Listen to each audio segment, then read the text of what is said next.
I am broke. I've got no racks. I am not balling. The only thing I'm rich in is crippling ADHD and pointless facts about penguins. Like, did you know a group of penguins is actually called a waddle? Anyway, that's why this week, instead of studying for my uni course and finishing assignments, like a responsible adult, I've decided a great way to spend my time would be to develop my own video game. Because priorities, right? But there's a problem.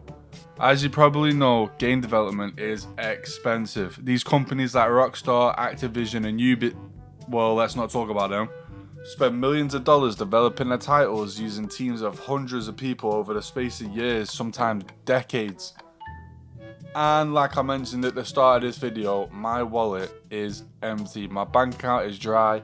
I've used a spare change from down the couch to buy a Crunchwrap Supreme meal. That's my lunch. Crunchwrap Supreme. It's good to go, but no email. I mean, how could you blame me? They absolutely slap, but anyway.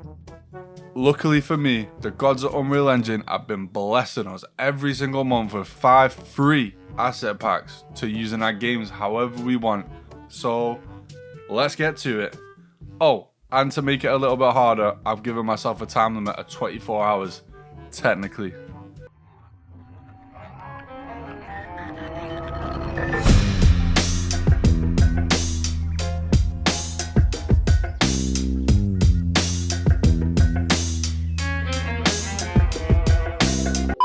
Okay, so let me start by opening Unreal Engine 5, selecting a third person template and naming my project something creative and original.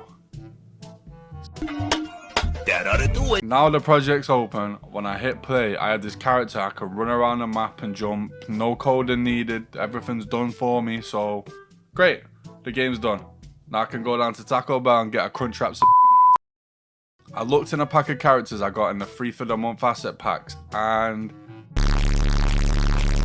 I've decided in this game I want the player to use a mace as their main weapon, and by decided I mean it was one of the few weapons that came in the fantasy character pack, so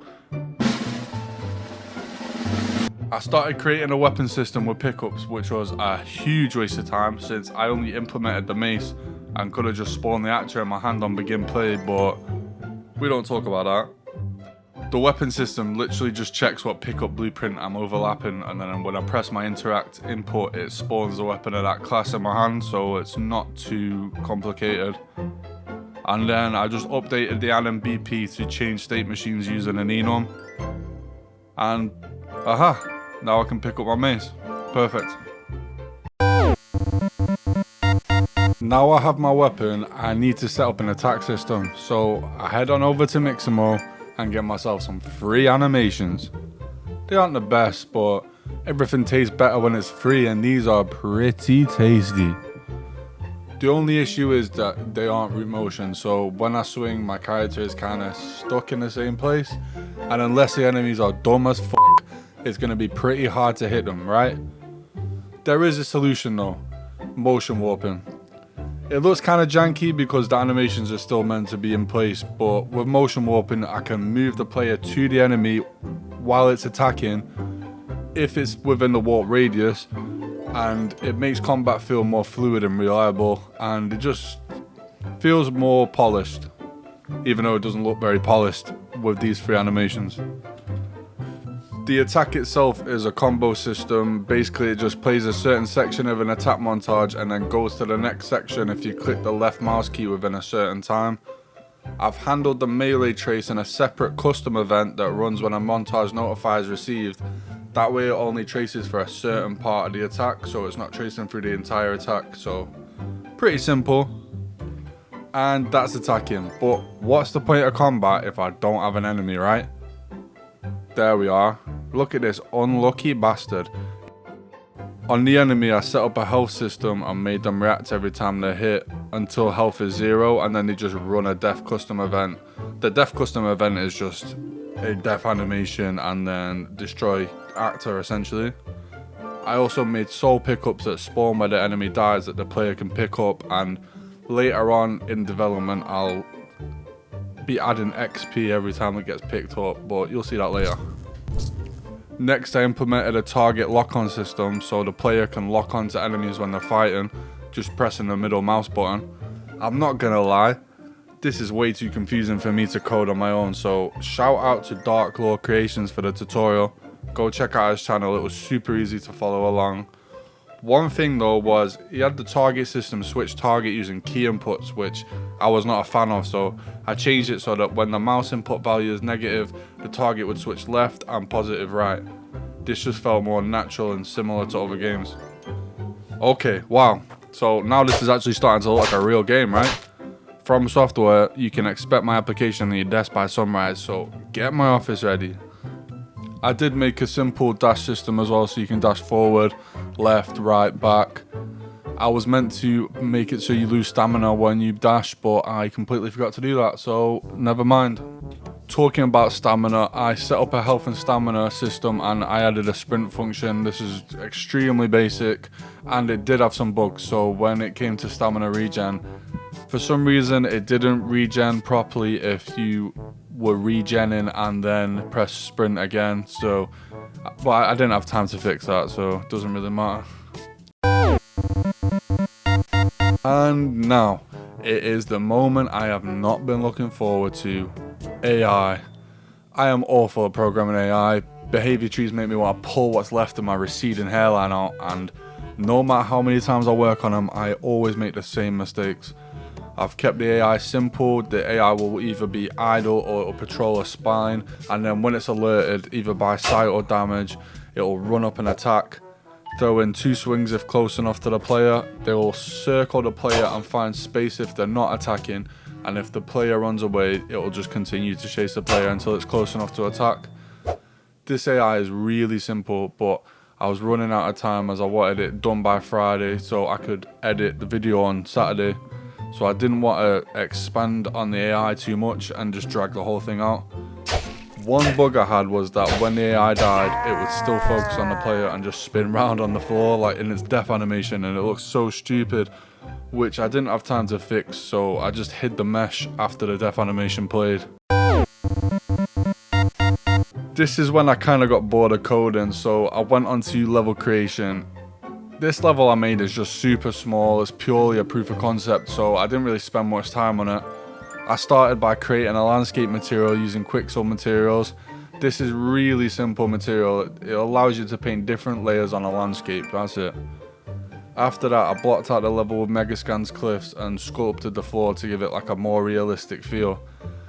I downloaded ground cover Megascan's free models, and I used trees from the Temples of Cambodia pack that I got for the free for the month.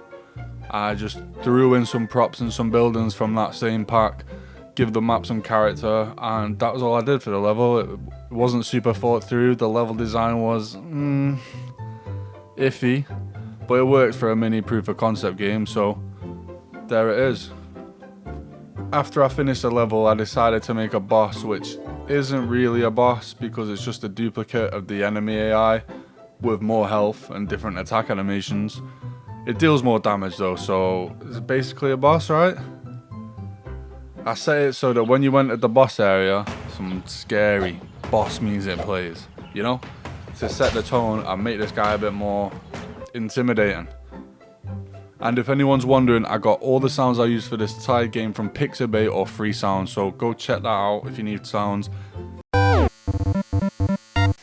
Next I thought, is it really a game if you can't loot a chest and have the chance of getting your hands on some rare and valuable items? Well, I don't have rare or valuable items, but anyway, I created a chest. Basically, when the player is overlapping a trigger that's on the chest blueprint and presses the interact input, a message on a blueprint interface will fire on the chest. If you don't know what a blueprint interface is, it's just how you can control functions between blueprints without having to cast.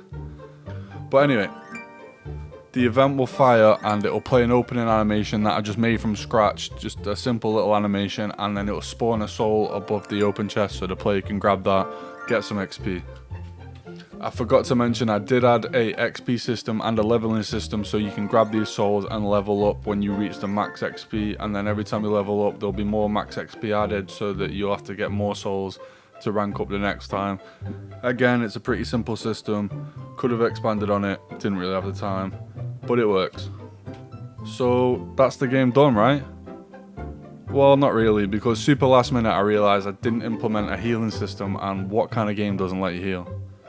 So I quickly set that up.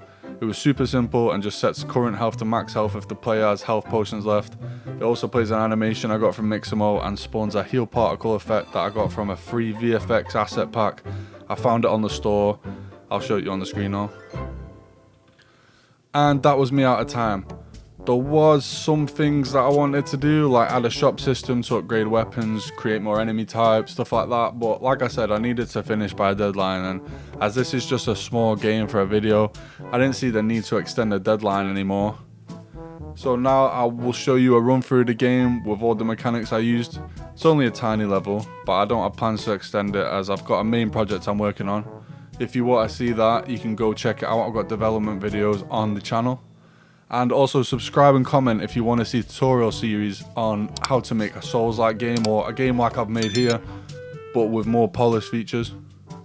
Thanks for watching, and here is the footage of the final game.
Strong technique.